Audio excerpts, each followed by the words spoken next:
ముందుగా దేవాది దేవునికి నా హృదయపూర్వక వందనాలు. అలాగే చేరువచ్చిన మీ అందరికీ కూడా ప్రభు పేరిట వందనాలు తెలియజేసుకుంటున్నానండి.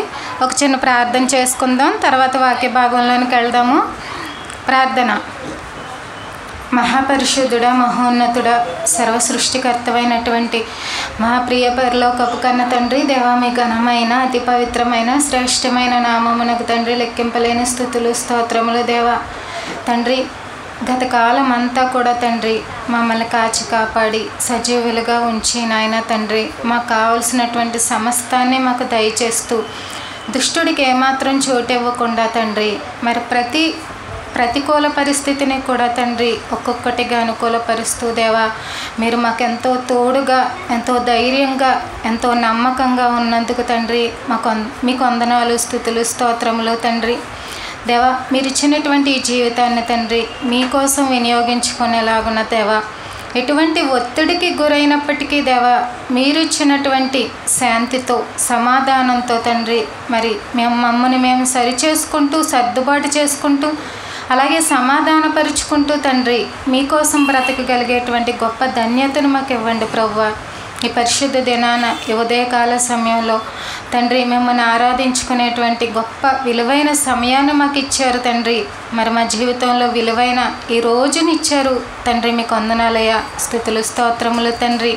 దేవా మరి వాతావరణం బాగోలేదు తండ్రి, మరి ఎవరైతే ఇంకా మీ సన్నిధికి రావాల్సి ఉన్నదో వారి ప్రయాణంలో కూడా తండ్రి మీ తోడును అనుగ్రహించి కాపుదలనిచ్చి తండ్రి మరి సమయానికి మీ సన్నిధికి చేర్చమని తండ్రి వేడుకుంటున్నామయ్యా. చేరువచ్చిన మీ బిడ్డలందరినీ జ్ఞాపకం చేసుకోనండి నాయన తండ్రి. అలాగే చెప్పుచున్న నాకు తండ్రి పరిశుద్ధాత్మ దేవుని సహాయాన్ని మెండుగా అనుగ్రహించండి.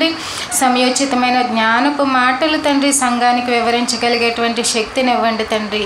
దేవా మరి మీ బలంతో నడిపించండి తండ్రి. మీ బిడ్డలందరూ కూడా తండ్రి విన్నటువంటి వాక్య ప్రకారంగా వారి హృదయాలలో భద్రం చేసుకొని దేవా మీకు మరింత దగ్గరగా ఉంటూ దేవా మీరు ఇచ్చే ఆశీర్వాదాలను పొందుకునేటువంటి అర్హతను ఇవ్వండి తండ్రి.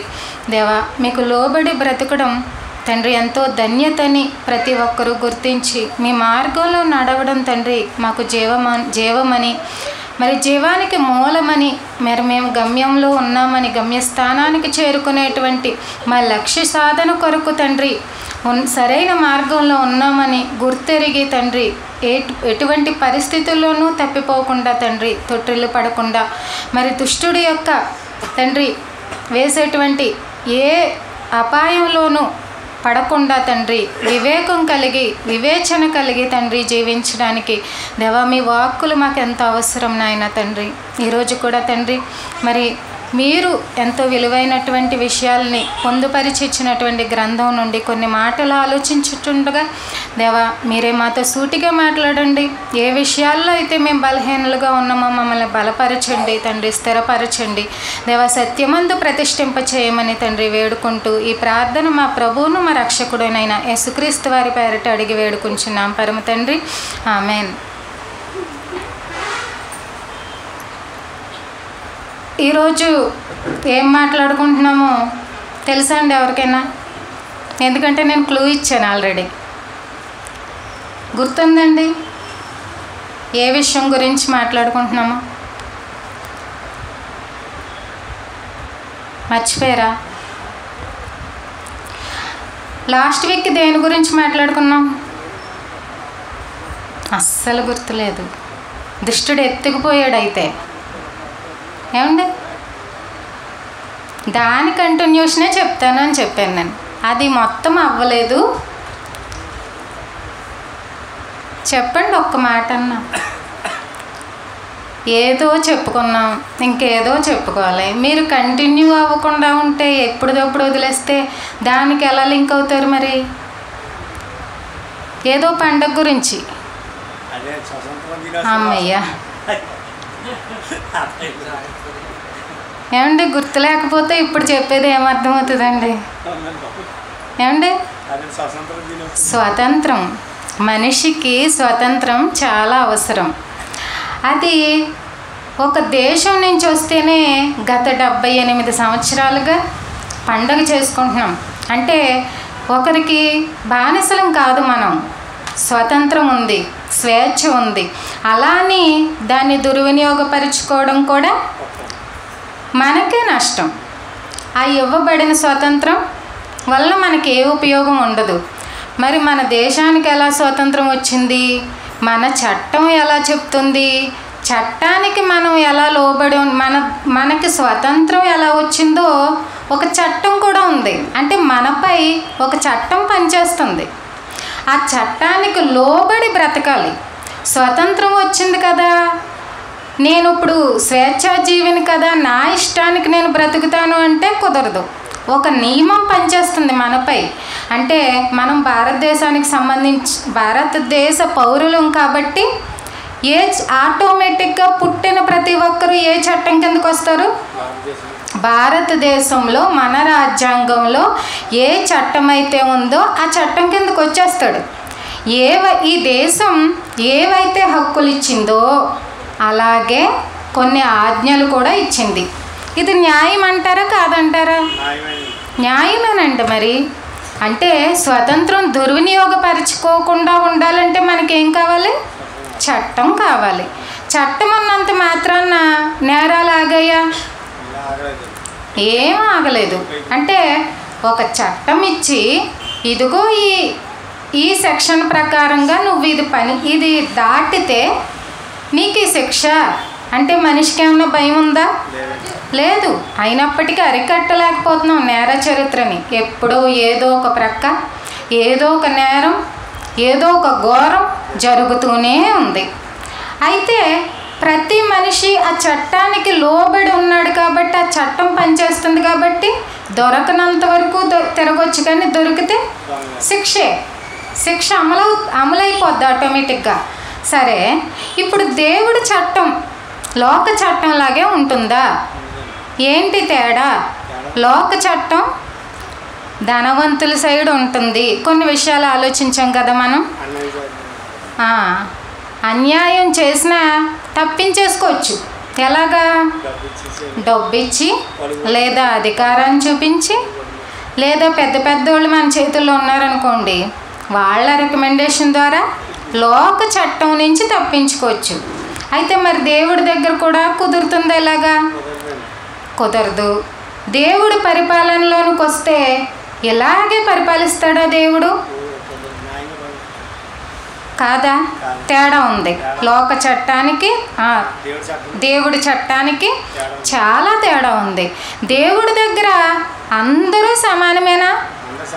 సమానమైన దృష్టితోనే పాలించాడా? మనం కూడా ఇప్పుడు క్రీస్తు పాలనలో ఉన్నాం. ఎందుకంటే దేవుడి సన్నిధిలో కూర్చున్నాం కాబట్టి ఆయన మాటకు లోబడి ఆయన దగ్గరకు వచ్చేసాం. అంటే క్రీస్తు కూడా మనల్ని స్వతంత్రులుగానే చేశారు, బానిసలం కాదు. దీని అర్థం ఏంటి? మీ ఇష్టం, మీరు అలా అన్నా బ్రతకండి అన్నా? కాదు. మరేంటి? ఇప్పుడు ఆయన చట్టానికి కూడా మనం లోబడి ఉన్నాం. అవునండి. క్రీస్తు కూడా దేవుని దగ్గర కూడా ఒక చట్టం ఉంది, ఒక నియమం ఉంది.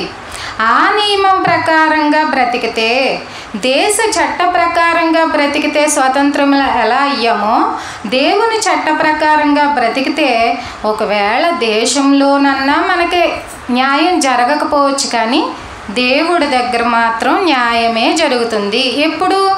ఆయన కట్టడల్ని ఆయన ఆజ్ఞల్ని లోబడి గౌరవిస్తూ బ్రతుకుతూ ఉన్నప్పుడు. అయితే దేవుడు అలా పరిపాలిస్తాడు. అసలు మనం దేవుడి దగ్గరకు వచ్చాం కదా, మరి ఒక్కొక్కసారి అన్యాయం జరుగుతుందో అనిపించవచ్చు. మన తప్పేమీ లేకుండా మనకి అన్యాయం అయిపోతున్నాము, జీవితంలో బాధపడుతున్నాము, హింసపడుతున్నాము, ఇందులో మన ప్రమేయం ఏమీ లేదు. అవతల వాళ్ళ వలన కొంచెం బాధ కలుగుతుంది, శ్రమ కలుగుతుంది.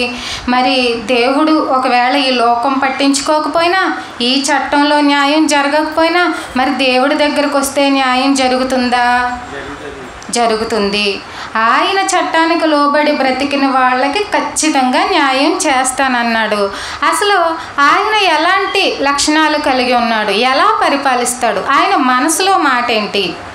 ఆయన పరిపాలనలో విధానం ఏంటి అని ఒకసారి 2 మాటలు ఆలోచించి అప్పుడు మనం ఇంకా ముందుకెళ్దాము.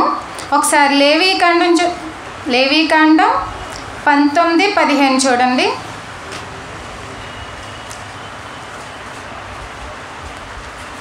19:15 అన్యాయపు తీర్పు తీర్చకూడదు, భేదవాడని పక్షపాతం చేయకూడదు, గొప్పవాడని అభిమానం చూపకూడదు, న్యాయమును బట్టి నీ పొరుగువానికి తీర్పు తీర్చవలెను.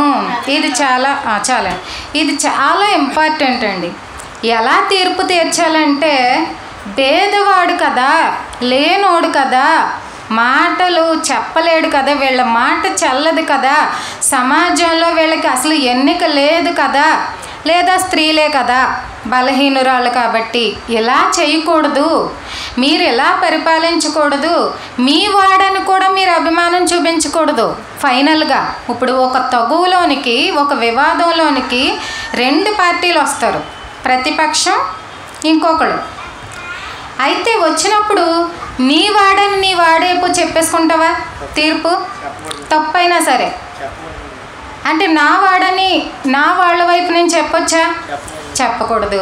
సరే, భేదోడు ధనవంతుడు వచ్చినప్పుడు ధనవంతుడు కాబట్టి ఇతని వైపు మాట్లాడితే మనకు కూడా ఏదో ఒక లాభం ఉండొచ్చు, పేదోడైపు మాట్లాడితే మనకేం లాభం ఉంటుంది అని పేదవాడని పక్షపాతం చూపించకూడదు. ఇలా తీర్పు తీరుస్తారండి? లోకంలో ఉంటుందా? అస్సలు ఉండదు. కానీ దేవుడు తన పిల్లలైన ప్రజలకి, ఎవరు? ఇశ్రాయేలు ప్రజలకి, నేనైతే ఇలా తీర్పు తీరుస్తాను, నేనైతే నా ప్రజల్ని ఎలా పరిపాలిస్తాను. ఇప్పుడు మీరు కూడా ఐగుప్తు బానిసత్వం నుంచి మీకు స్వతంత్రాన్ని ఇచ్చి ఎక్కడికి తీసుకెళ్తున్నాను? కనానుకు తీసుకెళ్తున్నాను కదా. అక్కడ మీ గవర్నమెంట్ ఎలా పనిచేయాలి తెలుసా? నేను చెప్పిన విధంగా పనిచేయాలి. ఎందుకంటే స్వతంత్రం ఇచ్చింది ఎవరు? దేవుడే. కాబట్టి దేవుడు వాళ్ళకు ఒక చట్టాన్ని ఇచ్చేశాడు. ఇది ఒక్కటే కాదు, ధర్మశాస్త్రం అంతా కూడా వాళ్ళకి ఇవ్వబడిన చట్టమే. అందులో ఒక ముఖ్యమైన పాయింట్ ఏంటంటే, మీ వాడని మీరు మాట్లాడేయకూడదు, పక్షపాతం చూపకూడదు. లేనోడు కదా అని వాడిపై పక్షపాతం చూపకూడదు. న్యాయం ఎటువైపు ఉంటే అటువైపే తీర్పు తీర్చాలి. మరి ఉన్నారా ప్రజలు? అస్సలు లేరు. అసలు మొదట ఎవరికైతే ఈ మాటలు చెప్పారో వాళ్ళే లేరు. నిజం చెప్పాలంటే వాళ్ళే ఎక్కువ తప్పిపోయారు. మొట్టమొదట దేవుడు ప్రజగా ఎంచబడిన వాళ్ళే ఈ మాటలకు పెద్ద విలువ ఇవ్వలేదండి. ఈ మాటల ప్రకారంగా, ఈ చట్ట ప్రకారంగా నడుచుకోలేదు. మరి స్వతంత్రం నిలబెట్టుకున్నారు అప్పుడు? లేదు. మళ్ళీ చెరకి, మళ్ళీ విడుదల, మళ్ళీ చెరకి, మళ్ళీ విడిపింపబడటం, ఇలాగా కొన్ని తరాలు గడిచిపోయాయి, కొన్ని వందల సంవత్సరాలు గడిచిపోయాయి. అయినప్పటికీ వాళ్ళకి ఇచ్చిన స్వాతంత్రాన్ని దుర్వినియోగపరుచుకుంటూనే ఉన్నారు. సరే, ఇంకొక మాట, ద్వితీయోపదేశకాండం 1వ అధ్యాయం 17. 1వ అధ్యాయం 17. తీర్పు తీర్చినప్పుడు అల్పుల సంగతి కానీ గనుల సంగతి కానీ పక్షపాతం లేకుండా వినవలెను. న్యాయపు తీర్పు దేవునిదే. కాబట్టి మీరు మనుష్యుని ముఖము చూచి భయపడవద్దు. మీకు అసాధ్యమైన కఠిన వాద్యమును నా యొద్దకు తీసుకుని రావలను, నేను దానిని విచారించదనని వారికి ఆజ్ఞాపించి తిని. ఇక్కడ మీ దగ్గరికి అల్పులు రావచ్చు, గనులు రావచ్చు. అంటే అల్పులు అంటే ఎవరు? అల్పులండి, లేనోళ్ళు, పేదోళ్ళు. గనులంటే ఎవరు? పేరు ప్రఖ్యాతులు గలవారు. ఇప్పుడు ఇది నిజంగా చాలా పెద్ద టాస్క్ ప్రజలకి. ఇంత సమన్యాయం ఏ మనిషి చేయలేడు, ఏ ప్రభుత్వం చేయలేదు, ఏ గవర్నమెంటు ఇలా పరిపాలించలేదు. కానీ దేవుడి చట్టం మాత్రం ఇలాగే ఉండాలి, దేవుడి పిల్లలు ఇలాగే ఉండాలి, ఇలాగే పరిపాలించాలని చెప్తూ మీ దగ్గరికి అలుపులు రావచ్చు, గనులు రావచ్చు. మరి మీరు ఎలా పరిపాలించాలి? వాళ్ళకి ఎలా తీర్పు ఇవ్వాలి? పక్షపాతం లేకుండా వినాలి. ఇద్దరు చెప్పిన మాట వినాలి. గనులు గొప్పవాళ్ళు చెప్పినా వినాలి, ఇక్కడ లేనోడు చెప్పినా వినాలి. ఎవరి పక్షాన న్యాయం ఉందో విచారించాలి. ఇప్పుడు మీరు తీర్పు ఇచ్చినప్పుడు ముఖం చూస్తారా? ధనవంతుడని ముఖం చూస్తారా? పేదోడని ముఖం చాటేస్తారా? అది అసలు దేవుడి లక్షణమే కాదు. మీరు అలా మనుషుల ముఖం చూసి భయపడొద్దు. ధనవంతుడి ముఖం చూసి, ఒకవేళ న్యాయం ఉందనుకోండి వాళ్ళ వైపే చెప్పాలి, కానీ అన్యాయం అయితే వాళ్ళ ముఖం చూసి భయపడవద్దు. హృదయాన్ని బట్టి, వాళ్ళ నిజంగా ప్రవర్తన బట్టి, వారి జీవితంలో జరిగిన తప్పొప్పులను బట్టి మీరు తీర్పు తీర్చాలి. అంటే ఈ మాటల్ని 2 సార్లు ఎందుకు చదివామంటే ఎక్కువగా చెప్పారు. ఇలాగే ఉండాలి. మీరు అక్కడికి వెళ్ళిన తర్వాత, కనానుకి వెళ్ళిన తర్వాత ఈ రూల్ అతిక్రమించారా, ఈ ఆజ్ఞలను అతిక్రమిస్తే మళ్ళీ మీకు స్వాతంత్రం ఉండదు, మళ్ళీ మీరు బానిస బ్రతుకులు బ్రతుకుతారు. సరే, అయితే దేవుడు చెప్పాడు కదా, మరి తన ప్రజలకి ఇలా ఉండాలి, ఇలా పరిపాలించండి, మీ సహోదరుని ప్రేమించండి, పేదోడని మీరు చులకన చెయ్యొద్దు, అశ్రద్ధ చేయి. మరి చెప్పిన దేవుడు చెయ్యాలి కదా, చేశారంటారండి? చాలా సందర్భాల్లో పేదోళ్ళని పల్లెటూరు గ్రామస్తులని, లేదా పేదోళ్ళని, లేదా బలహీనులైన స్త్రీలని త్రోసివేయలేదు. ఒకవేళ వాళ్ళ వైపు నిజంగా న్యాయం ఉంటే, నిజంగా యథార్థత ఉంటే, వాళ్ళు నిజంగా యథార్థంగా దేవుడి కోసం భయపడి వాళ్ళ యొక్క సహాయం వేడుకున్నట్లయితే, అంటే ఇంక ఎవ్వరి నుంచి రాలేదండి మనకి, ఎవ్వరి నుంచి కూడా ఎవ్వరు అర్థం చేసుకోలేదు అనుకుందాం కాసేపు. మన పక్షాన మాట్లాడడానికి అసలు ఎవ్వరూ లేరు, కానీ న్యాయంగానే ఉన్నాం, యథార్థంగానే ఉన్నాం, ఎవ్వరు ఆలోచించట్లేదు. అప్పుడెవరి దిక్కు?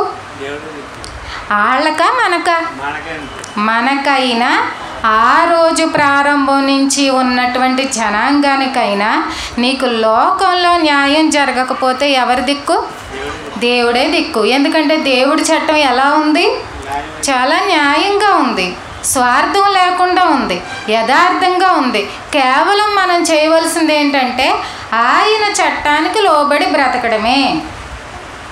సరే, అయితే చాలా సందర్భాల్లో చాలా కేసులు ప్రభు దగ్గరకు వచ్చాయి. అటు గొప్పవాళ్ళైన వాళ్ళు ప్రభు దగ్గరకు వచ్చారు, అల్పులైన లేని వాళ్ళు కూడా ప్రభు దగ్గరకు వచ్చారు. అలాంటప్పుడు వీళ్ళు సమాజంలో గొప్పవాళ్ళు కదా అని వాళ్ళ వైపు మాట్లాడాడు అనుకోండి, ప్రభువుకి అసలు ప్రభువుపై పగపట్టే పని అని ఉంటుందా? కానీ ఎందుకు పగబట్టారు? పరిసయ్యులు అవనివ్వండి, శాస్త్రులు అవనివ్వండి, సద్దుకాయలు ప్రభువుకు అనుకూలమా వ్యతిరేకమా? వ్యతిరేకమండి. మొదటి నుంచి కూడా ఎప్పుడు పట్టుకోవాలి, ఎప్పుడు చంపాలి, ఎప్పుడు కొట్టాలి, ఎప్పుడు ఈయనకి శిక్ష వేసేయాలి, లేదా వేటి విషయంలో దొరుకుతాడు, తప్పు పట్టుకోవాలి, తప్పు. ఎందుకు ఎంత పగ? వాళ్ళ వైపు మాట్లాడలేదు ఎందుకని? ఎందుకంటే వాళ్ళు చెప్పేదంతా అబద్ధం, ఆచారం. న్యాయం ఎవరి వైపు ఉంది? ఒకవేళ పేదల వైపు ఉంటే వాళ్ళ వైపే మాట్లాడేవాడు ప్రభు. ఒక సందర్భాన్ని మనం ఈరోజు ధ్యానం చేద్దాం. దీన్ని బట్టి మిగతా విషయాల్లో జరిగిన సందర్భాలన్నీ కూడా ప్రభు యొక్క ఆలోచన ధోరణి, తీర్పు ఇచ్చేటువంటి విధానం మనం అర్థం చేసుకోవచ్చు. ఒకసారి యోహాను సువార్త 9వ అధ్యాయం 1, 2, 3 చూడండి.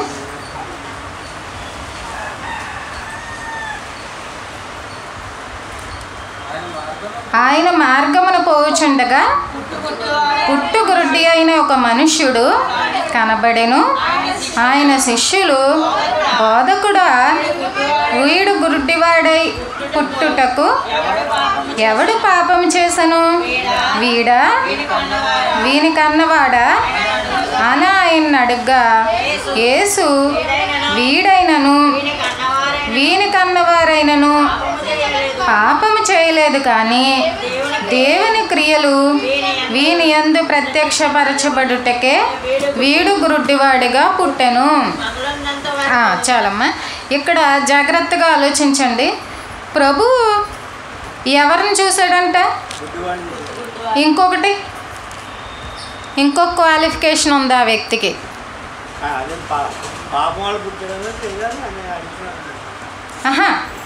ఆ గురుడ్డివాని పని ఏంటండి? అదండి, అడుక్కునే వాళ్ళ గురించి ఎంతమంది ఆలోచిస్తారు చెప్పండి ఫ్రాంక్గా? ఏమంటే ఆలోచించాలా? అడుక్కునేవాడు పిలిస్తే పలకాలా ప్రభువు? అసలు ప్రభువు రేంజ్ ఏంటి? భిక్షం ఎత్తుకునేవాడు, తర్వాత పైగా కళ్ళు లేనోడు అంటే గ్రుడ్డివాడు.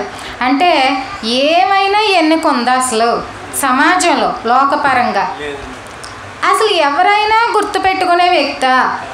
అస్సలు కాదు. లోకపరంగా ఆ మనిషి చచ్చాడో బ్రతికాడో కూడా ఎవరు చూడరు, పట్టించుకోరు. మరి ప్రభువుకి ఎందుకు కావాలి అంటే ప్రేమించడంలో అందరినీ సమానంగా ఒకే విధంగానే ప్రేమించాడు. అతను మనిషి అయితే ఒక ధనవంతుడికి ప్రేమ ఎలా ఇవ్వబడిందో, క్షమాభిక్ష ఎలా పెట్టబడిందో, ఒక అడుక్కు తినేవాడైనప్పటికీ కూడా ఆ మనిషిని అదే విధంగా ప్రేమించిన గొప్ప మనసే క్రీస్తుది.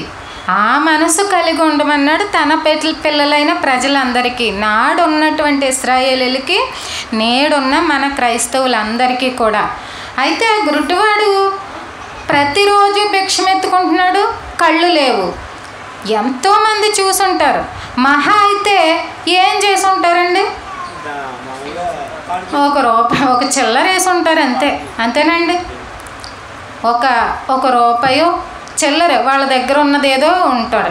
ఇంకా ఇంకా జాలి కలిగితే ఒక పూట భోజనం పెట్టి ఉండొచ్చు. ఇంకా జాలి కలిగితే ఏమన్నా వస్త్రాలు, ఒక జత బట్టలు కొనివ్వచ్చు. ఎంతకంటే ప్రేమించే వాళ్ళు ఉంటారా? నా కళ్ళు తీసి నీకు ఇచ్చేస్తాను అంటారా? లేదండి, పోనీ అంత త్యాగం చేయలేం, కానీ కంటి ఆపరేషన్ చేయంతాను. ఏ ధనవంతులు లేరనుకుంటున్నారు అప్పట్లో? అదండి, ఏ జనరేషన్ అయినా ధనవంతులు ఉన్నారు, రాజులు కూడా ఉన్నారు కదా. రోమీలందరూ కూడా గొప్ప గొప్ప వాళ్ళే. ఇప్పుడు రోమా ప్రభుత్వం నడుస్తుందండి.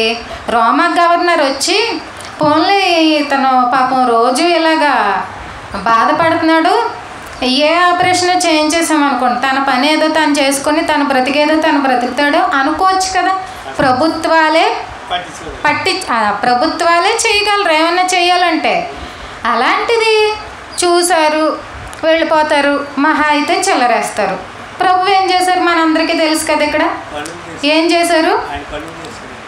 ఆయన గురుడివాణిని కన్నులున్నవాడిగా చేసేసారు. ఇది ప్రేమ కాదా? ప్రేమే కదా. ఇప్పుడు మనం మిగతా వాళ్ళందరూ ఇప్పుడు ఇక్కడ ఒక సమాజంలో గుడ్డివాడు ఉన్నాడండి. ప్రతిరోజు మనం కూడా చూస్తున్నాం, ఏదో చిల్లరేస్తున్నాం. ఇప్పుడు మనం అందరము ఆ గుడ్డివానికి కళ్ళు వచ్చేసే దేవుడి దయ వలన ఏమనుకోవాలి?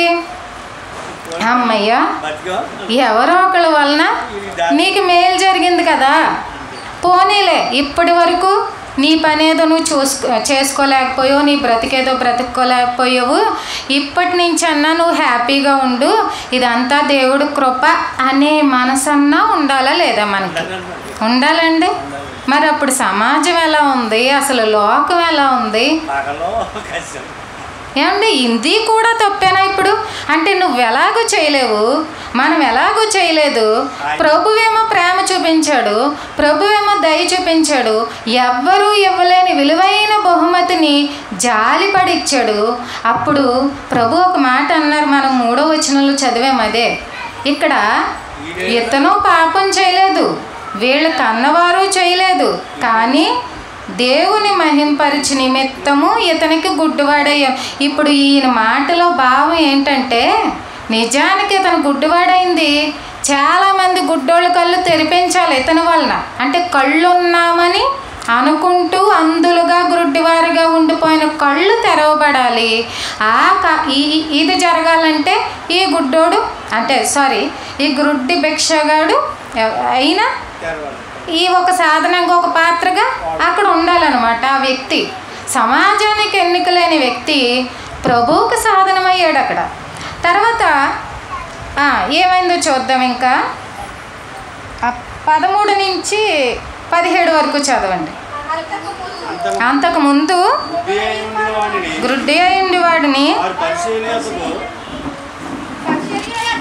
పరిసయ్యుల యొద్దకు తీసుకుని పోయిరి. యేసు బురద చేసి దినము విశ్రాంతి దినము వారు ఎలాగ చూపు పొందెనో వానిని గూర్చి పరిసయ్యులు కూడా వారిని మరలా అడగగా వాడు నా కన్నుల మీద ఆయన బురద ఉంచగా నేను కడుక్కుని చూపు పొందితినని వారితో చెప్పెను.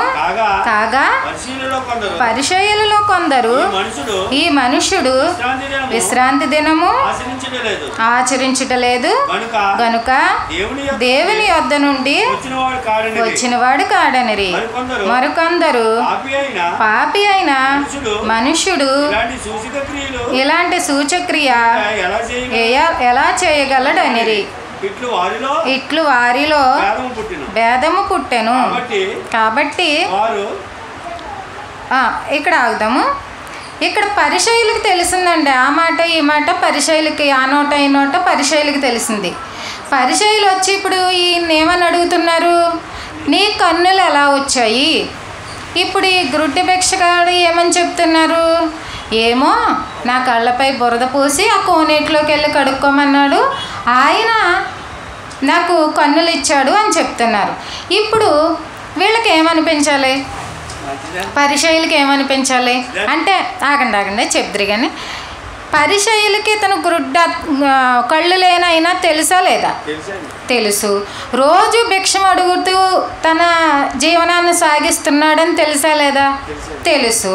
అయితే వీళ్ళకి మొట్టమొదటిగా కళ్ళు వచ్చాయని తెలిసినప్పుడు ఈ కళ్ళు ఎలా వచ్చాయి అని అతన్ని అడిగినప్పుడు పలానా ప్రభువు గురించి కూడా ఈయనకి పూర్తిగా తెలిసినట్లేదు, ఇంకా తెలియలేదు. ఎందుకంటే లాస్ట్లో ఆయనే పరిచయం చేసుకుంటారు. అలా చెప్పినప్పుడు మొట్టమొదటిగా పరిసయ్యులు ఏమని అడగాలి? అన్నీ తెలిసినప్పుడు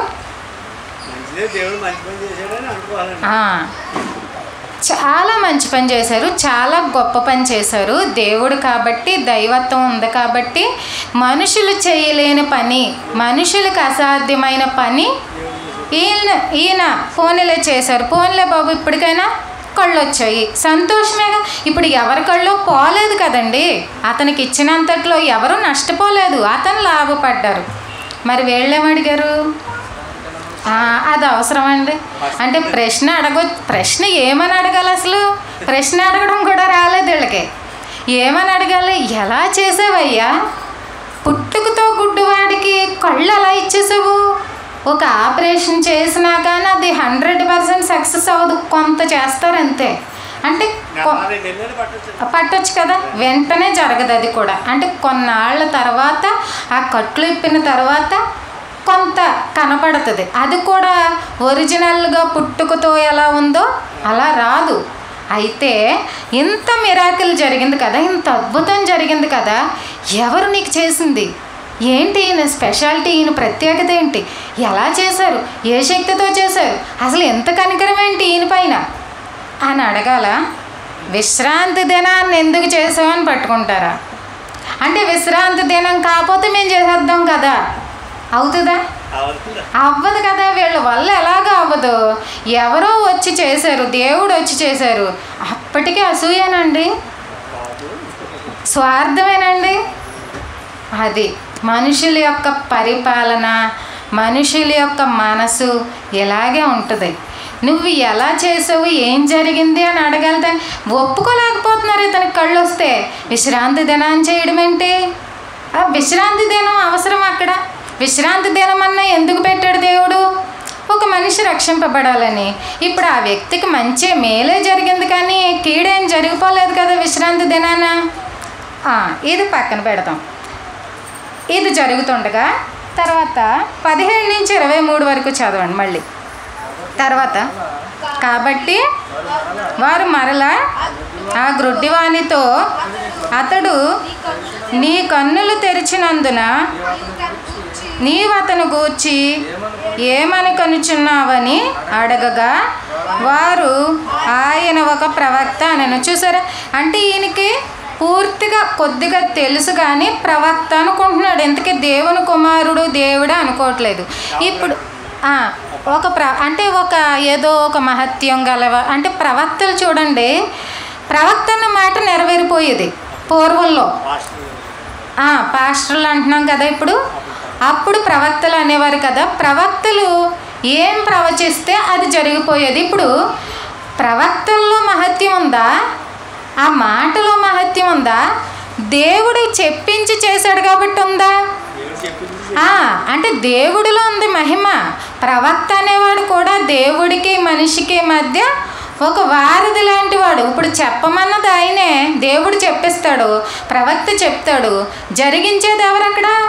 దేవుడే. ప్రవక్తదేమీ లేదు. కాకపోతే దేవుడికి నచ్చాడు కాబట్టి ఆ వ్యక్తిని ఒక ప్రవక్తగా, ఒక సేవకుడిగా, ఒక సేవకురాలుగా నిలబెట్టుకున్నాడు.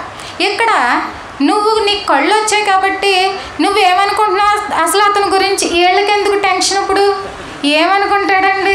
దేవుడు అనుకుంటాడు. ఇంకేమనుకుంటాడు? అయ్యి బాబోయ్ నాకు ఎంత మేలు చేసి. ఏమండి, కొద్దిగా కొంచెం సహాయం చేసిన వాళ్ళని మనం ఎంతో గౌరవిస్తాం కదా, అంతే కదండి. మరి దేవుడు లాంటోడు, దేవుడు మనసు కలిగినోడు. ఎందుకంటే నాకెంత మేలు చేశాడు, నేను ఎన్ని సమస్యల్లో ఉంటే నా బాధను అర్థం చేసుకున్నాడు, దేవుళ్ళ వచ్చి సహాయం చేశాడు అనేస్తాం కదా. ఇప్పుడు నువ్వేమనుకుంటున్నావు అంటే వీళ్ళకి వచ్చిన బాధ ఏంటి?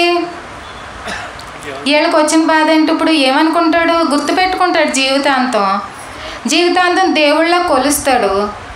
చూద్దాం ఎలా జరుగుతుందో. తర్వాత వాడు గుడ్డివాడయుండి చూపు పొందినని యూదుల నమ్మక. ఏంటి, కళ్ళారా చూస్తున్నానా?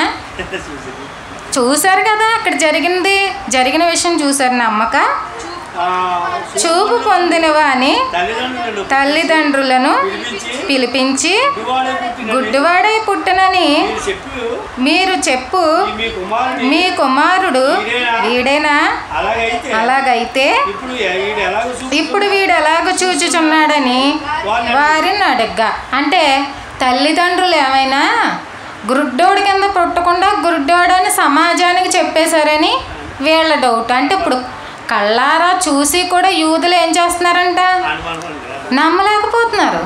అంటే నిజంగా ఆ రోజున్న గుడ్డివాడు కాదు, కళ్ళు ఉన్న వాళ్ళే గుడ్డివారు.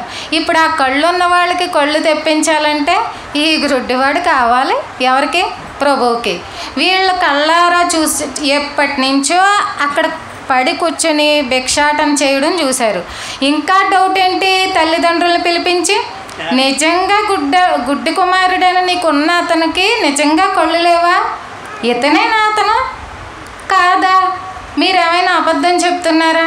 అంటే దైవత్వాన్ని ఒప్పుకోలేకపోవడం, దైవత్వాన్ని తిరస్కరించడం, ఇది కూడా ఒక రకంగా అపవాది మాయే.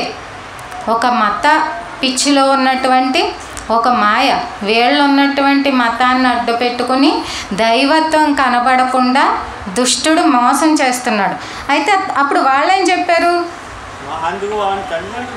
అందుకు వాని తల్లిదండ్రులు మా కుమారుడనియు వీడు గుడ్డివాడిగా పుట్టిననియు మేమెరుగుదుము. ఇప్పుడు వీడెలాగ చూచుచున్నాడో ఎరుగము. ఎవడు వీని కన్నులు తెరిచెనో అదియు మేమెరగము. వీడు వయసు వచ్చిన వాడు వీనినే అడుగుడి, తన సంగతి తానే చెప్పుకొనగలడని వారితో అనిరి. వారి తల్లిదండ్రులు యూదులకు భయపడి అలాగూ చెప్పెను.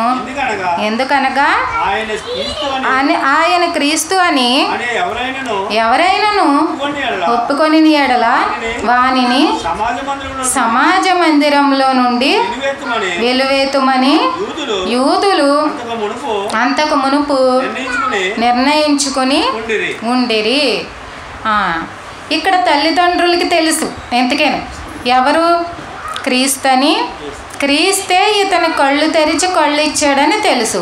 తల్లిదండ్రులు ఏంటి ఇంత మేలు జరిగిన తర్వాత జీవితంలో ఎప్పుడు చూస్తాడు అని వాళ్ళు కూడా ఊహించుండరు. అలాంటప్పుడు క్రీస్తు నాకు ఇది చేశాడని చెప్పడం ఏమైనా పాపం అంటారు, భయం అంటారు? అప్పుడు భయపడే పని అండి, ఆనందంగా చెప్పుకునే విషయం అండి? చాలా హ్యాపీగా చెప్పొచ్చు కదా, ఎంత మేలు చేశారు. మరి మనం ఎన్నో సాక్ష్యాలు చెప్తున్నాం, ఎక్కువైతే ఈయనే చెప్తారు. ఎందుకని? దేవుడు చేసిన మేలుని దాచకూడదు, దేవుణ్ణి మహింపరచాలి కదా. మన జీవితంలో జరిగినటువంటి విషయాలు బట్టి, మేలులు బట్టి. వీళ్ళకి అందరికంటే ఎక్కువ మేలు జరిగినప్పుడు అతను చెప్తున్నాడు, ఆ గురుడ్డి భిక్షగాడు చెప్తున్నాడు. వాని తల్లిదండ్రులు దగ్గరకు వచ్చి తెలియదు అంటున్నారా? అంటే ఏం జరిగిందో తెలిసే తెలియదు అంటున్నారు. క్రీస్తు అని తెలుసు, ఆయన కన్నులు తెరిచి కళ్ళు ఇచ్చాడని తెలుసు, మరి ఎందుకు తెలియదు అంటున్నారు? వాడిని అడగండి, వాళ్ళకి నోరు ఉంది కదా, అతనే చెప్పుకుంటాడు, ఆ విషయం మీద అతనే చెప్పుకుంటాడు. అంటే దేనికి భయపడుతున్నారు? ఏమండి? సమాజానిక? యూదులకు భయపడుతున్నాడా? ఇక్కడ ఒక మాట ఉంది, చదవండి. వారిని ఇప్పుడు క్రీస్తుని ఒప్పుకుంటే ఏమవుతుందంట? సమాజ మందిరంలో నుండి వెలేస్తారు. అంటే ఇప్పుడు మేము క్రీస్తుని గొప్ప చేసామనుకో, అంటే సమాజ మందిరాలు ఎవరి? యూదులు కట్టించుకున్నవి సమాజ మందిరాలు. ఇప్పుడు యూదులు రాని వాళ్ళంటే ఏం చేయాలి? వాళ్ళ మాట వినాలి. ఇప్పుడు అంటే వాళ్ళు అవునంటే అవును, కాదంటే కాదు. వాళ్ళు పగబట్టి వెళ్ళేశారు అనుకోండి, వీళ్ళకి వచ్చిన భయం ఏంటి? అదనమాట. అంటే వీళ్ళకి రావాల్సినవి రాయితీలు ఏవైతే ఉన్నాయో, అంటే ప్రస్తుతానికి వాళ్ళ అధికారంలో కదా వీళ్ళు ఉన్నారు. అసలు పెద్ద అధికారం అయితే రోమీయులది, కానీ ఈ ప్రజల్లో, ఈ తెగలో, ఈ వర్గంలో అగ్రస్థానం ఎవరిది? కేవలం ఇశ్రాయేలీల్లో అగ్రస్థానం ఎవరిది? యూదులది. యూద మత పెద్దలు వాళ్ళు పరిపాలిస్తున్నారు, వాళ్ళ అండర్లో ఉన్నారు. కాబట్టి వాళ్ళకి భయపడి ఏమంటున్నారు? వాడికి నోరు ఉంది కదా బాబు, మాకేం తెలుసు ఏం జరిగిందో, అతన్నే కనుక్కోండి, మాకు కూడా తెలియదు అంటే వెలివేతకి భయపడుతున్నారు.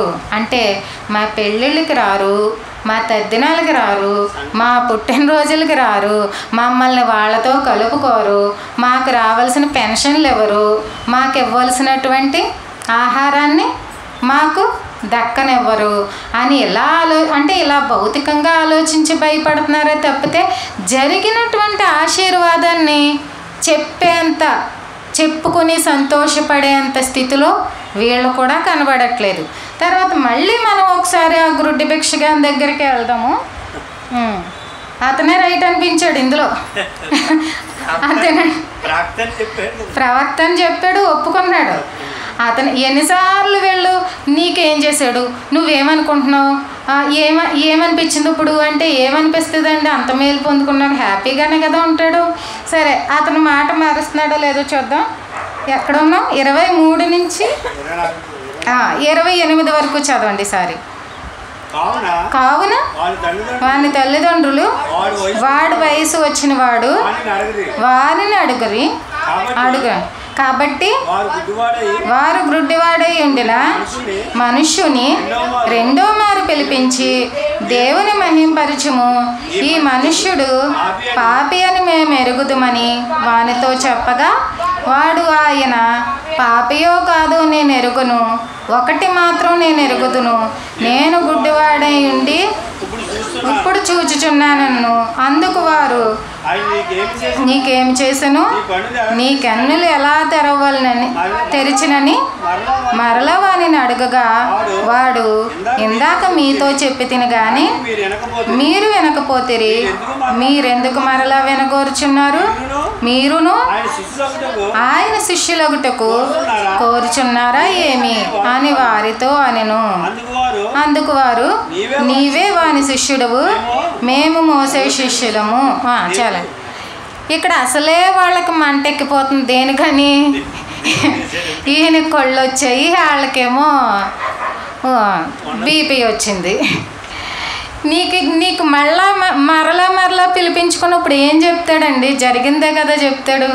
మళ్ళీ ఇప్పుడు మొదట అడిగారు, ఏమో మరి ఆయన ప్రవక్తలో ఉన్నాడు, ఎందుకంటే ఆయన ఆ శక్తితోటి ఇచ్చాడంటే ప్రవక్త అనుకుంటున్నానని తనకున్న జ్ఞానాన్ని బట్టి ఏదో తను చెప్పాడు. మళ్ళీ తల్లిదండ్రుల దగ్గరికి వెళ్ళి, నిజంగా గుడ్డివాడేనా నీ కుమారుడు? ఆ కుమారుడు ఇతనేనా? మళ్ళీ చూపు పొందుతున్నాడంటే వాళ్ళేమో వేలేస్తారేమో అని వద్దన్నారు. మళ్ళీ ఇతన్నే పిలిపించి, నీకు అసలు ఎలా తెరవబడ్డాయి, నీ కళ్ళు ఎలా ఇవ్వబడ్డాయి, ఇప్పుడు ఎలా తెరుచుకున్నావు అని అడుగుతుంటే అసలే వాళ్ళు టెన్షన్లో ఉంటే మళ్ళీ ఇతనేమంటున్నాడు, అదేంటి మీరు అంటే క్రీస్తుని గురించి తెలుసుకోవాలని అన్నిసార్లు అడుగుతున్నారేంటి? ఇప్పుడు మీరేమన్నా శిష్యులు అయిపోదాం అనుకుంటున్నారా? ఇప్పుడు ఈ మాట ఎలా ఉంటుంది? ఇంకా కోపం పుట్టించదు. అసలే క్రీస్తు మాట రాకూడదు అని వాళ్ళు పదే పదే నొక్కి అణిచేయాలని, ఏదో ఒక రకంగా వాళ్ళ అధికారంతో నొక్కేయాలని ఎంత ప్రయత్నిస్తుంటే ఇతనికి అసలు భయం లేదు, వేలేస్తారనే భయం లేదు, రానివ్వరేమో అని. రేపు పొద్దున్న దానం చేసేవాళ్ళు కూడా వాళ్ళే, మరి అది కూడా ఇవ్వరు, ₹1 కూడా వేయరు. ఇప్పుడు జీవితం ఎలాగని భయం లేదు. ఏంటి క్రీస్తు గురించి వినాలని ఎంత కోరుకుంటున్నారు? మీరు కూడా శిష్యులు అయిపోదాం అనుకుంటున్నారా ఏంటి? అంటే గుడ్డివాడు ఎవరికి పాఠం చెప్తున్నాడు? పెద్దవాళ్ళకి చెప్తున్నాడు, కళ్ళు ఉన్నవాడికి చెప్తున్నారు. వాళ్ళు ఏమంటున్నారు? ఇంకా బాధపడిపోయి, మేము మోసే శిష్యుడు అంటే వీళ్ళ బాధ అంతా ఏంటంటే, మోసే గొప్పోడే, క్రీస్తు కాదు. దావీదు గొప్పోడే, క్రీస్తు కాదు. అటు అబ్రహాము గొప్పోడే, ఇక్కడ క్రీస్తు కాదు. వీళ్ళ ముగ్గురు హీరోలను పెట్టుకుని అసలు హీరోని కాదంటున్నారు, అంటే క్రీస్తుని కాదంటున్నారు. వాళ్ళు ఎక్కడుండిపోయారు? పాత ధర్మశాస్త్రం దగ్గరే ఉండిపోయారు తప్పితే క్రీస్తు యొక్క దైవత్వాన్ని అంగీకరించలేకపోతున్నారు. ఇది అర్థం చేయించాలి, ఎవరి చేత? గుడ్డివాడి చేత అర్థం చెప్పించాలి. ఇప్పుడు ఏమో బాబు, అతను పాపో తెలీదు, కాదో తెలీదు, నేను ఇదివరకు గుడ్డోడిని, ఇప్పుడు చూస్తున్నాను, ఇది మాత్రం నిజం అంటే దేవుడు మనకేం చెప్పాడంటే, సత్యం మిమ్మల్ని స్వతంత్రులుగా చేస్తుంది. సత్యం అంటే ఏంటి? దేవుని వాక్యం అంటే ఎవరు? యేసుక్రీస్తు ప్రభువారు. క్రీస్తును చేర్చుకుంటే మీరు స్వతంత్రులే. అయితే ఇక్కడ ఈయన ద్వారా మనకు కూడా కొన్ని విషయాలు అర్థం చేస్తున్నాడండి దేవుడు. ఇప్పుడు ఏంటంటే, ఈ గుడ్డివాడు సత్యమైనా చెప్పాడు, అక్కడ జరిగినట్టుగా ఎవరికి భయపడకుండా వాళ్ళు అన్నిసార్లు అడుగుతున్నా ఇదే జరిగింది. నేను ఇదివరకు గుడ్డోడిని, ఆయన వచ్చాడు, బురద పూసాడు, నాకు కళ్ళు ఇచ్చాడు. నువ్వు ఎన్నిసార్లు అడుగు, నాకు ఇదే జరిగింది. నువ్వు తిప్పి అదే ప్రశ్న అడుగు, ఇదే జరిగింది. నువ్వు అటు తిప్పి ఇటు తిప్పి నన్ను కన్ఫ్యూజ్ చేసి నన్ను ఏమార్చి అడుగు, నేను ఇదే చెప్తాను. అంటే సత్యమందు ఉన్నాడా లేదా? ఉన్నాడు కదా. ఈరోజు కూడా మనలో చాలామంది అక్కడున్న పరిచయుల్లాగా, అక్కడున్న శాస్త్రుల్లాగా చాలామంది ఉన్నారండి. ఎందుకంటే సత్యం ఇక్కడ ప్రకటింపబడుతుందని తెలుసు, కేవలం దేవుని వాక్యం ఉన్నది ఉన్నట్లుగా చెప్పబడుతుందని తెలుసు. మనోళ్ళు వస్తారా? రారు.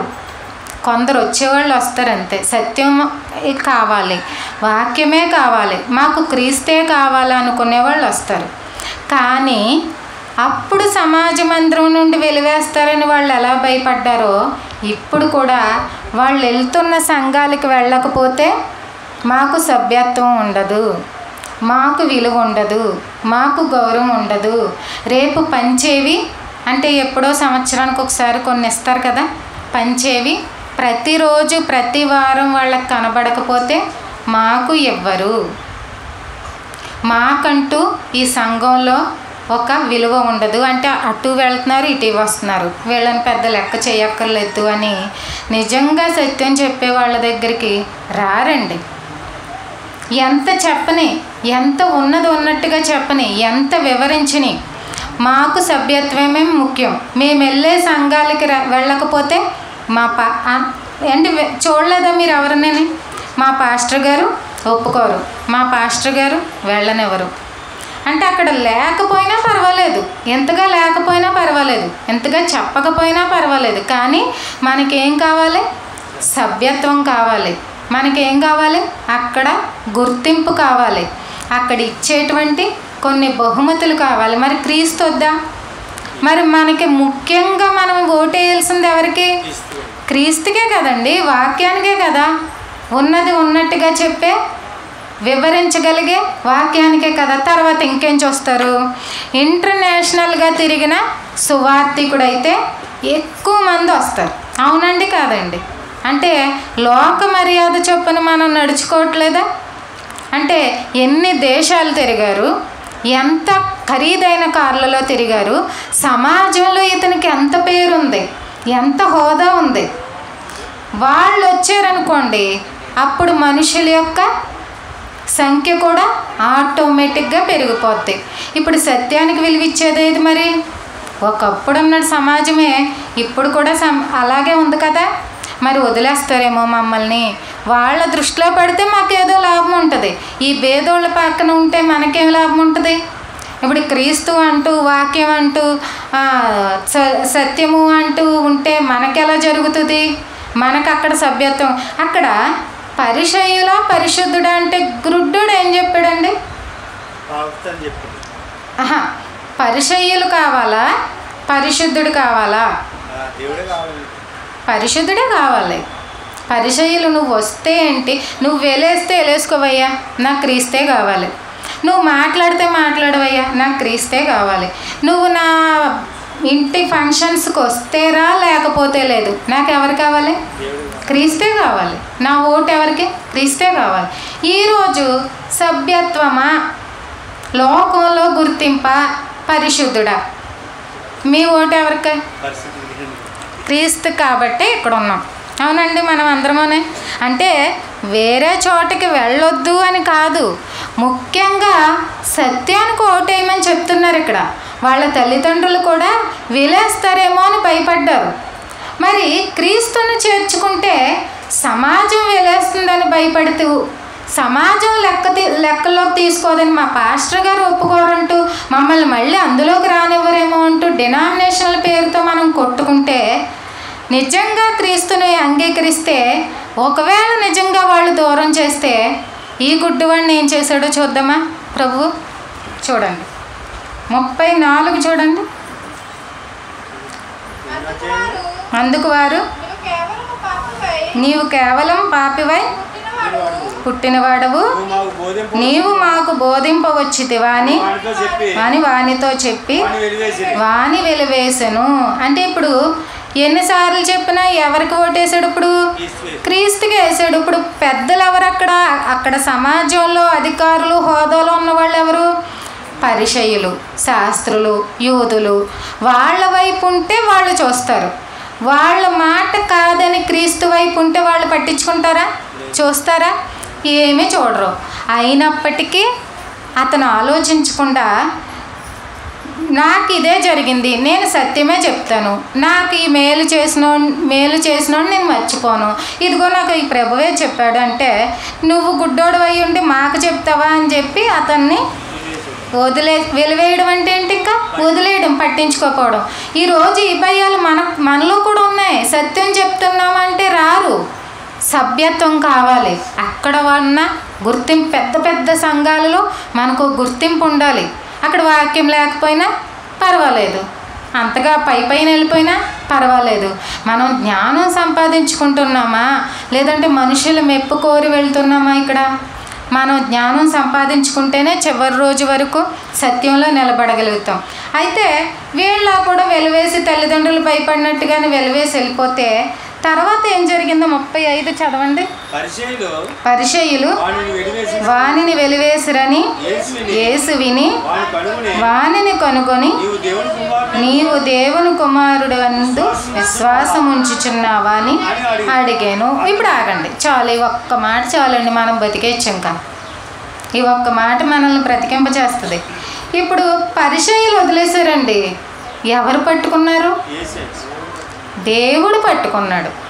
అంటే ఎవరో వదిలేస్తారేమో అని స్వచ్ఛమైన వాక్యాన్ని ఎప్పుడు ఎవ్వరూ వదులుకోకండి. ఎందుకంటే ఎవరు వదిలేసినా ఎవరు పట్టుకుంటారు మిమ్మల్ని? మనల్ని దేవుడు పట్టుకుంటాడు. అంటే మీరు వాక్యాన్ని పట్టుకున్నప్పుడు ఆయన మిమ్మల్ని పట్టుకోడా? మీ ఇండ్లలో జరిగే కార్యక్రమాలు ఎలా జరగాలో, ఎవరెవరు రావాలో, ఎలా జరిపించాలో, ఆ టైంకి మీకు ఏమేం కావాలో, ఏమేం సమకూర్చాలో ఎవరు చూసుకుంటాడు? దేవుడు చూసుకుంటాడు. ఇక్కడ ఈ వ్యక్తి ద్వారా మనతో చెప్తున్న మాట కూడా అదే. లోకంలో మెప్పు కోసం, లోకంలో మనుషుల మెప్పు గురించి పరిశుద్ధుణ్ణి పక్కన పెట్టొద్దు, దేవుణ్ణి పక్కన పెట్టొద్దు, దేవుడు చేసిన మేలుల్ని పక్కన పెట్టొద్దు. అలా నిన్ను నన్ను పక్కన పెడితే మనం ఈరోజు ఎలా ఉండేవాళ్ళమా?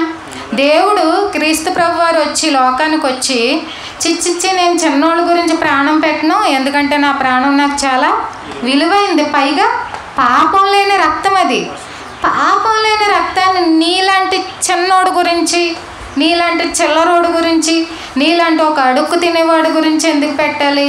దేశంలో గొప్ప గొప్ప వాళ్ళు ఉన్నారు కదా, అధికారులు ఉన్నారు కదా, పెద్ద పెద్ద ఉన్నవాళ్ళు ఉన్నారు కదా, వాళ్ళ గురించి పెడతాను, నీకు నా రక్తమే ఇవ్వనంటే మన పరిస్థితి ఏంటి చెప్పండి? లేదు కదండి, నిత్య నరకమే కదా.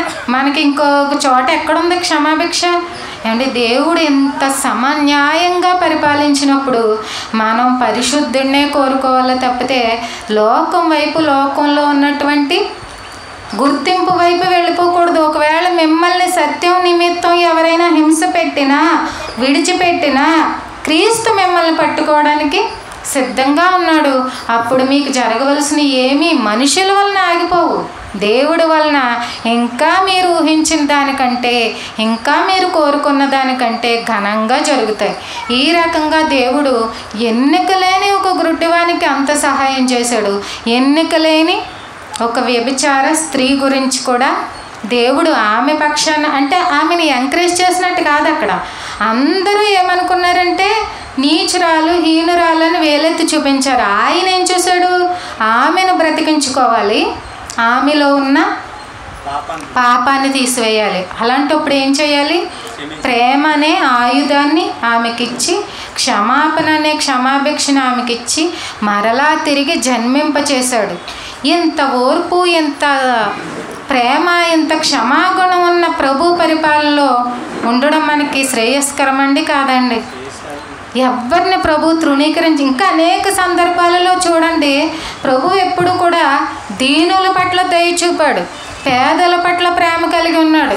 నాబోతుకి ఈ లోకంలో న్యాయం జరిగి ఉండకపోవచ్చు, మరి తీర్పు ఎక్కడి నుంచి వచ్చింది?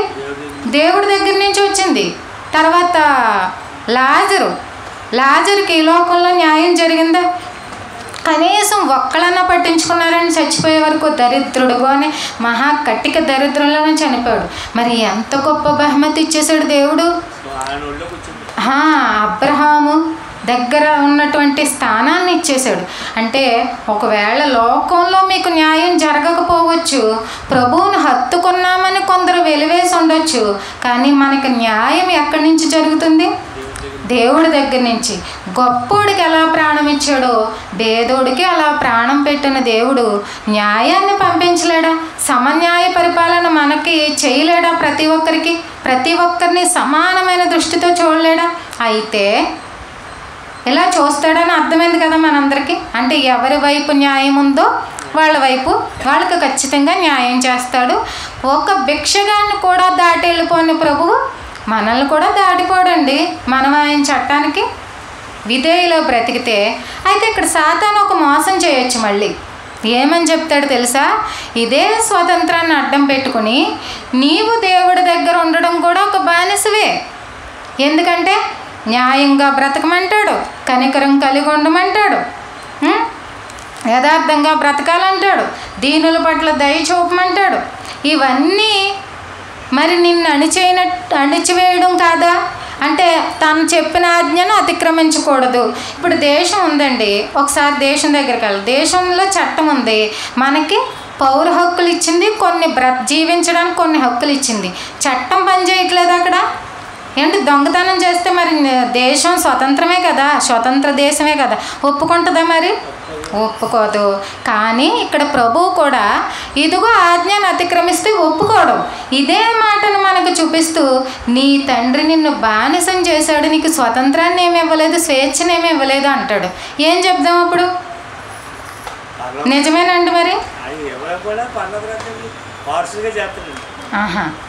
దేవుడి దగ్గర ఉండడం బానిసత్వం కాదండి, మనకి ధన్యత. ఎందుకంటే ఒక మాట చూద్దామా, సామెతలు 16:17 చూడండి. సామెతలు 16:17.